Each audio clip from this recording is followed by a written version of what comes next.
Muito. 8h05 em Campos, de volta com o Folha no Ar, primeira edição. Hoje, quinta-feira, dia 17 de setembro de 2020, recebendo aqui no programa com o jornalista Luiz Abreu Barbosa, o José Renato Duarte, que é advogado e servidor público. Aloysio, voltamos com você e o Zé Renato. Eu cortei você, Zé Renato, para de fazer o intervalo necessário, que ele tem que obedecer aos tempos aqui, senão o Cláudio Nogueira perde a programação dele e depois ele toma um puxão de orelha lá do Cristiano. Mas, por favor, complete seu raciocínio. Você estava falando da falta de digitalização e da duplicidade de funções no Serviço Público Municipal de Campos. Exatamente. Então, eu entendo que daria segurança, celeridade e rapidez aos procedimentos, a certeza do pagamento, uma fila real criada, e a questão da duplicidade de função é a pergunta que você fez, né, Luiz? Você viu nesses anos 35 anos algum prefeito reduzir? Quer dizer, ele tem que se comprometer. Ou mantém a máquina nesse formato que está aí, essa teia gigantesca que nós temos aí, e fica 4 anos reclamando, dizendo que não tem recurso, né? E toca-se a administração pública e fica colocando a culpa na repartição dos royalties, a culpa porque nós precisamos de mais servidores. Então, há que se assumir uma responsabilidade de fazer a reforma administrativa mais criteriosa. Quando eu falo em reforma administrativa, eu não aponto jamais a demissão de servidor. A redução dos custos já seria um ganho gigantesco. Tem setores que precisam de servidores. E o servidor público, o estatutário, seletista, o efetivado, o servidor concursado, com certeza vai diminuir a necessidade do RPA. Com certeza você vai diminuir a necessidade do DAS. Né? Porque tem aqui o vereador Ivan Machado, se me permite. Sim. Coloca aqui a designação de servidor público para ocupar cargo comissionado diminui o custo dos DAS em 50%. Valoriza o servidor e dá qualidade à função.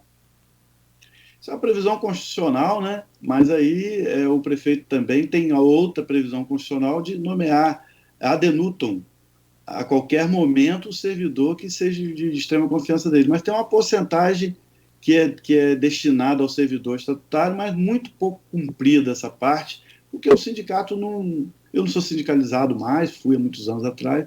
O sindicato não exige essa nomeação do servidor estatutário. Realmente reduziria. O Ciprozep não exige? Qual é o percentual?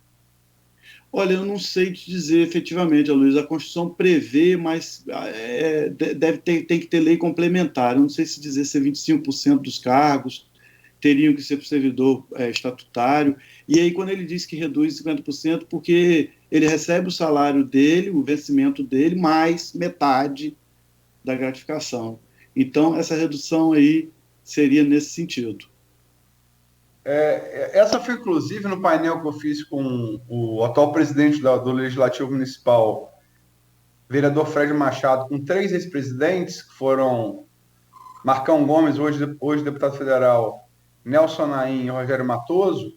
O Rogério Matoso sugeriu isso, que se aproveitasse os servidores de carreira, até pelo conhecimento técnico e empírico da máquina que tem, para os cargos comissionados, seria uma forma de reduzir despesas. Você, então, concorda com isso, né? Com certeza absoluta. Seria uma função de reduzir despesa e você tem expertise. Quando chega um nomeado ganhando mais que aquele estatutário que tem 20 anos de casa, nomeado, com a proteção política de um vereador ou de um candidato a vereador, sendo ele mesmo um candidato a vereador derrotado, porque muitos candidatos a vereadores aí são candidatos a boquinha. Quando ele chega lá naquela função, o servidor se encolhe E a gente sempre diz assim, mais um que chegou sem saber nada e mandando na gente, ganhando mais que a gente. Mais um que chegou sem saber nada, mandando mais que a gente, com a proteção de ser né, um indicado, que a gente logo sabe, né? Fulano é indicado do vereador tal. Não mexe com ele, não, deixa. Aí aquele servidor que tem toda a expertise de 15, 20 anos, já passou por todo o procedimento, já tem toda... Ele cruza os braços. Muitas vezes ele cruza os braços. Ou vai fazendo ali meia boca. Vai fazendo ali 30%, 40% do que ele sabe, porque aquele nomeado que caiu de paraquedas ali, fica perguntando a ele, o que é que eu faço agora? Como é que funciona? Quando esse servidor nomeado pegar o macete, terminou o mandato do prefeito, aí ele está saindo. Essa frase foi forte, hein? Muito candidato a vereador aí é candidato a boquinha. A boquinha. A boquinha. Isso não tem... A indicação de DSRPA que você se refere, né? Exatamente. Isso é a praxe política eleitoral. Isso é a norma geral. Eu estava vendo os pré-candidatos, fiz uma conta, vou até sair um pouco do tema, não sei se seria o momento. São 38 cadeiras, 38 vagas a nominata que cada partido pode dispor, não é isso? Se você multiplicar, acho que eu multipliquei por 12, daria 456 pré-candidatos a vereador para o ano de 2020. É até uma redução bem boa com relação ao ano de 2016, que nós tivemos 583 candidatos a vereador. Esse ano seria mais ou menos, pelo que está aí, somando na nominata cheia, talvez tenha partidos que não consigam encher a nominata, deve ter aí 25, 30, mas eu somei cheia. Você teria 456 candidatos a vereador, você só tem 25 vagas. Então, você teria aí 426 que vão ficar de fora. Muitos vão buscar a boquinha. E vou dizer mais, tem candidato a prefeito aí em busca da boquinha, que quer ser a noiva. Mas é uma questão que a gente pode falar mais para frente. E essa noiva em que sentido? A noiva no seguinte sentido. Você tem uma vaga, um provável segundo turno, bem provável segundo turno, bem provável segundo turno, 2. Se você tem, vamos botar na casa de 12, 10 vão ficar de fora. São 10 noivas maravilhosas. São 10 noivas maravilhosas. E com essas 10 noivas, vamos ver, vai escolher qual dos dois vai optar. Se optar no certo, é a certeza de fazer parte do governo. Não resta a menor dúvida. Não resta a menor dúvida. De uma forma ou de outra. Com indicação futura de pessoas em RPA, com indicação de cargo de confiança, para poder montar uma estrutura para uma futura eleição dele ser candidato a vereador, ou até mesmo que quiçá prefeito, ou que quiçá vice-prefeito. Então, não resta a menor dúvida que essa quantidade enorme de prováveis, de pré-candidatos, muitos aí sabem o seu potencial, ou o seu pequeno potencial, mas vai ter um valor muito importante no segundo turno. Na eleição de 2016, a máquina desgastada, cansada, surrada, criticada, complicada, deu ao doutor Chicão 29,88% dos votos. Faltou muito pouco para 30%. É uma margem histórica que a máquina muito ruim, muito mal gerida, ela dá entre 20% e 30%. Então ele bateu lá no 29,88%. E o Rafael levou no primeiro turno com 55,19%. Então, assim, você tem uma tendência aí, talvez, que o prefeito possa ser, que o prefeito vá para o segundo turno, a pior das hipóteses, 20%, 22%, e você vai ter um outro candidato aí junto com ele. E eles vão disputar esses outros 10 candidatos que ficarão de fora da disputa e, ao mesmo tempo, não ficarão de fora da disputa direta, mas vão participar da disputa indireta, ou seja, eles vão ser disputado por esses dois que forem para o segundo turno para fechar acordo. E aí, aqui ninguém é criança de peito, eu acho que o povo inteiro já sabe disso, que vai fechar com a máquina pública. E aí a gente cai naquele problema, na pergunta que você me fez, uma das primeiras perguntas que você me fez. Algum prefeito modificou, reduziu, diminuiu? Não, exatamente por isso. Ele vai ter lá 400 candidatos a vereadores que perderam a eleição, são 400 cabos eleitorais provados, olha, eu tive 600 votos, o que você arruma para mim? E aí há uma lista proporcional. Se o candidato a vereador derrotado teve 2.000 votos, ele vai ter um peso para ser um subsecretário, um gerente, um diretor. Se ele teve 600 votos, ele vai pegar um cargo de chefia, um DAS 7, um DAS 8, mas para ele é legal.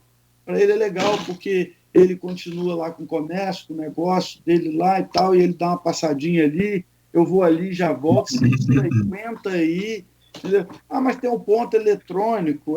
Mas o ponto eletrônico não funciona para todo mundo, o ponto eletrônico dá defeito. Enfim, e ele tem aquela estabilidade ali, né?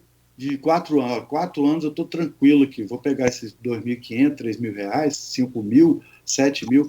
Vai ser tudo proporcional ao quantitativo de votos que ele teve. O peso é esse. Então, José Renato, se eu estou entendendo, e você conhece de dentro, essa visão de dentro é sempre reveladora, que a maioria não está, né? E é a maioria que paga a conta, que é a maioria que paga esses salários. Tem sempre aquela frase, eu não sou nenhum liberal, nenhum fã especial da Margaret Thatcher, mas tem uma frase dela, que foi primeira-ministra britânica nos anos 80. E uma figura marcante. Aí tem uma frase dela que eu gosto muito, que ela fala assim, não existe dinheiro público, existe o meu dinheiro e o seu dinheiro que a gente paga imposto. Dinheiro público não existe, o dinheiro público é nosso. E que é quem custeia essa brincadeira. Mas pelo que você está falando, a eleição não é só municipal, não é só para definir quem vai ser o prefeito e os vereadores. É para quem vai ocupar vários outros cargos da máquina pública, né? Com certeza absoluta. Com certeza absoluta. Ainda mais, Aloysio, nesse momento de crise, nesse momento de demissão. O único setor que no município vai de vento em popa é o município de Campos. São as prefeituras, seja ela no estado, na condição que tiver. Ainda mais o município com só, né, nós estamos com mania de só, né, com só 1.700.000.000 de reais, com um único objetivo, gastar. Só para gastar. Obviamente, a administração pública, com toda certeza, dispensa até falar que ela não foi feita para gerar lucro. Ela foi feita para atender o munícipe. E eu volto lá na primeira pergunta. Aquele setor que você bate ali e pergunta assim, se eu extinguir esse departamento, vai causar algum prejuízo ao munícipe?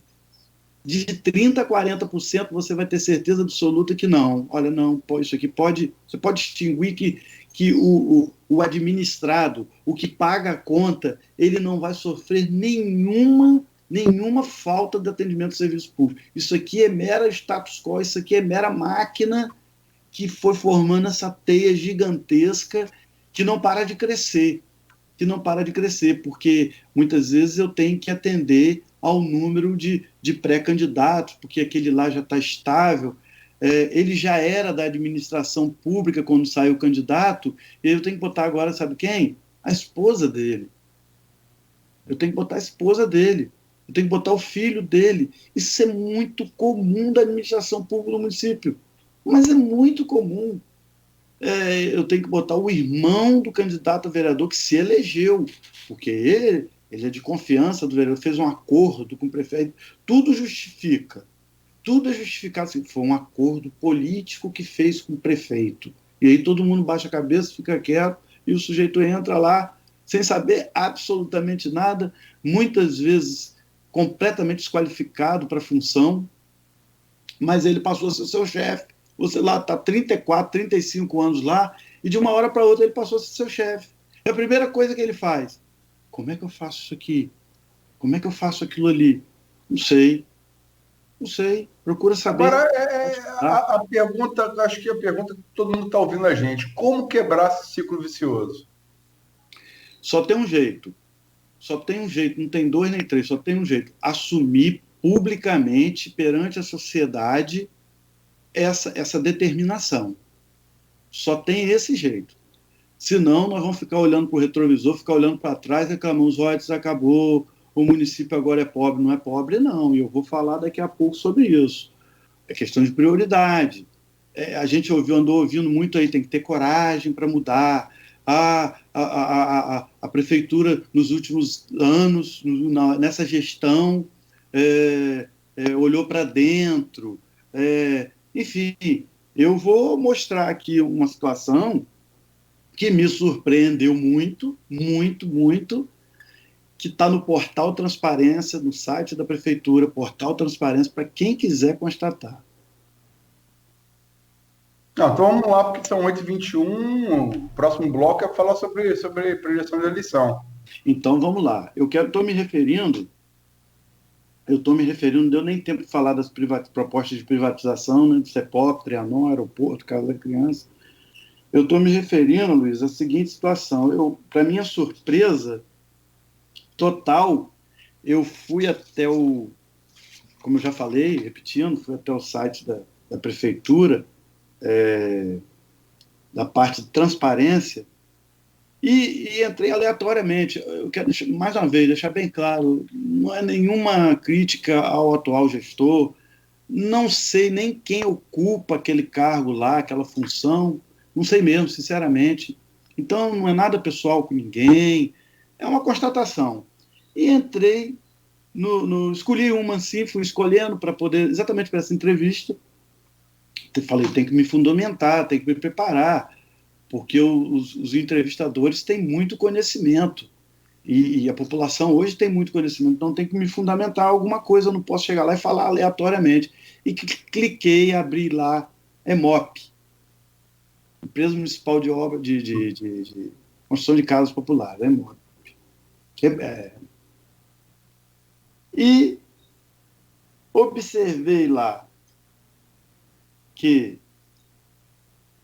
diversas notas fiscais, a empresa ela é própria para a construção de casa popular. Ela foi criada para isso.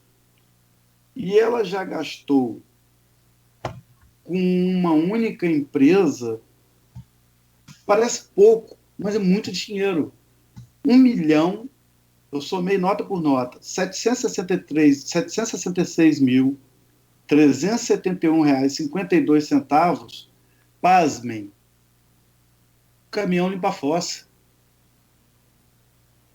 Há uma previsão de pagamento, isso aqui já pago, tá? Valor já pago. Você está falando da EMOP ou da EMAB? EMAB, desculpa, EMAB. EMAB, que a habitação é EMAB, EMOP é estadual, né? Desculpa, EMAB, no município, nosso município. Há uma previsão de pagamento, está lá constando a previsão de pagamento de R$10 milhões. 10 milhões de reais. E você sabe o que chama atenção, Luiz? Nossos ouvintes, nossos telespectadores. Não construiu uma única casa. Como que você tem uma empresa voltada para a construção de casas populares, imóveis, e gasta R$1.766.000 um caminhão limpa-fossa para a casinha do Farol de Santo Tomé? Ficam duas perguntas e uma certeza. Primeira pergunta,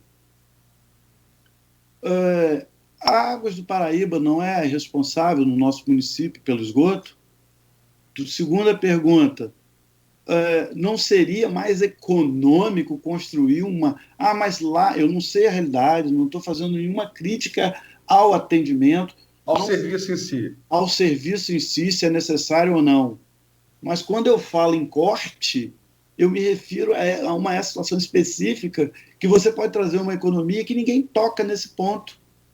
É aquilo como se fosse normal. Aí entra o próximo prefeito e continua aqueles caminhões lá para esgotar a fossa, a esses valores aí, não sei se são valores de serviço. Engraçado que há uma tendência muito grande da administração pública, quando ela está em dificuldade econômica, de prestar muitos serviços, e serviços muitas vezes você não pode realmente constatar se foi feito ou não. Não estou aqui levantando essa hipótese. Mas aí você tem quase 2 milhões de reais pagos este ano, em ano de crise, em ano de dificuldade econômica, para 3 caminhões limpar fossa de casa do Farol São Tomé. E a pergunta que fica é, esse não é um serviço que deveria ser prestado pela Água do Paraíba? Se o município está pagando por uma coisa que não deveria. Se não, não deve, o contrato não contempla, é só fornecimento da água. Então vamos construir uma estação de tratamento de esgoto lá, gente, pelo amor de Deus, para a gente economizar esses 10 milhões de reais em 6 meses. Aí 10 milhões de reais é muito pouco, porque a gente fica pensando em bi e meio, a gente está correndo atrás dos royalties lá, mas o ralo está aberto aqui atrás, que o prefeito elegeu isso como prioridade. Seria prioridade fornecer alimentos ali no restaurante popular ou esse tipo de limpeza? Quando você abre a Secretaria de Obras, você vai ver lá, observa, é muito interessante também. Eu conheço bem isso. E como eu conheço isso?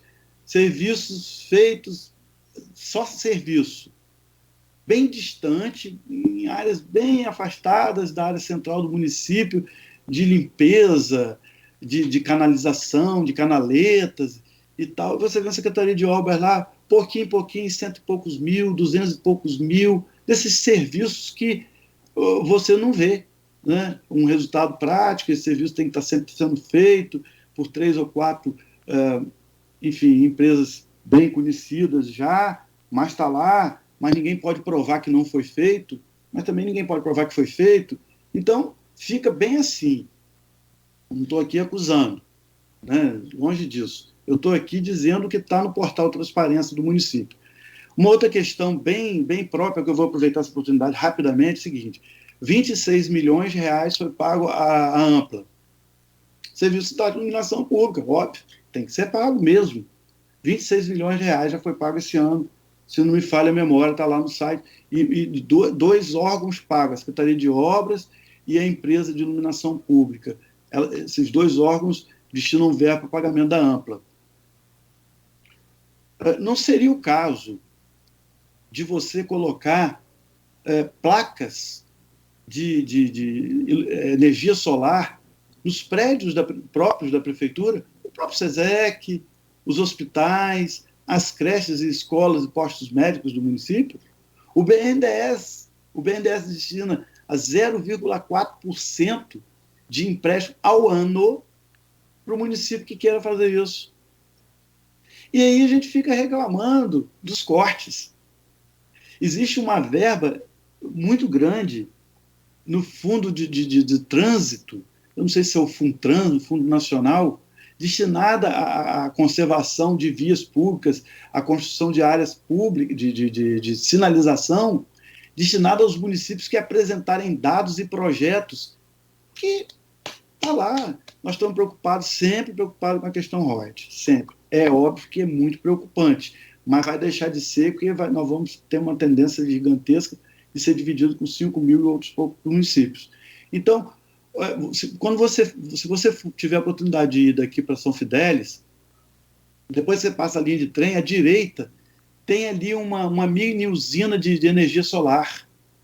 Se você for daqui para Bom Jesus, acho que um trevo depois de Talva, você tem uma grande usina, até fotografei de energia solar, de geração de energia gratuita. Então eu falei, olha só, geração de energia para a economia do município. Mas isso alguém se comprometeu? Algum candidato vai se comprometer com... Então, José Renato, a gente tem que falar dos candidatos da eleição, são 8h29. Tem muitas manifestações aqui, Carlos André Moreira, até que enfim um homem que tem coragem de falar a verdade. Noêmia Magalhães, muito boas colocações, muito triste. Pare o mundo que quero descer, cada dia fico mais chocada. Sim. Graciete Nunes. Luiz Mauro Macabo Pacheco, muito boa hoje essa entrevista. Ninguém tem coragem de falar a verdade, principalmente quem vive de política às custas do povo. Graciete Nunes, Cláudio Nogueira e Aloysio. Ele precisa voltar para uma próxima entrevista. Fala com poucos que precisa ser dito. Então, são... A Graciete coloca também aqui agora, em relação ao painel solar. Há muito tempo defendemos a energia solar nos prédios públicos e tornar acessível à população. Amélio Luiz Nascimento. Isso aí, o cara não é candidato, é o único até agora dos candidatos que tem a solução para a crise financeira de Campos. E com essa vamos ter que intervalo 8h30 para ir para o último bloco. Vamos lá então, são 8h31. Esse é o José Renato Duarte, advogado e servidor público, conversando conosco, não dando uma de advogado aqui, nem muito menos tenho carta branca para isso, mas sobre a questão da limpeza de fossa, a gente sempre atuou aqui na Rádio Continental, antiga, hoje a Folha FM, e havia inúmeros pedidos de limpeza de fossa. E o Lacerda, que é o assessor de comunicação lá na Águas do Paraíba, o Aloysio e meu caro Zé Renato, ele sempre comentava com a gente, Cláudio, as fossas que são feitas têm duas situações. Uma é que elas são mal construídas, não respeitam ali as dimensões, os padrões normais e logo enchem. Logo enchem. E a outra questão é de que você mesmo falou, o contrato de privatização não prevê esse atendimento em determinados locais do interior. Entendi. Ok? Tá, então, só para que a gente possa passar a informação. São 8h. Mas eu acho que o Zé Renato se referiu. Seria função da EMAB fazer isso? Eu acho que é isso que ele está questionando. Mas, enfim, não, vamos alongar, não, senão a gente estoura o tempo. 8h32, Folha no Ar, primeira edição, aqui na Folha FM. Volta em 1 minuto no oferecimento dos laboratórios Plínio Bacelar e Clínica Proteus.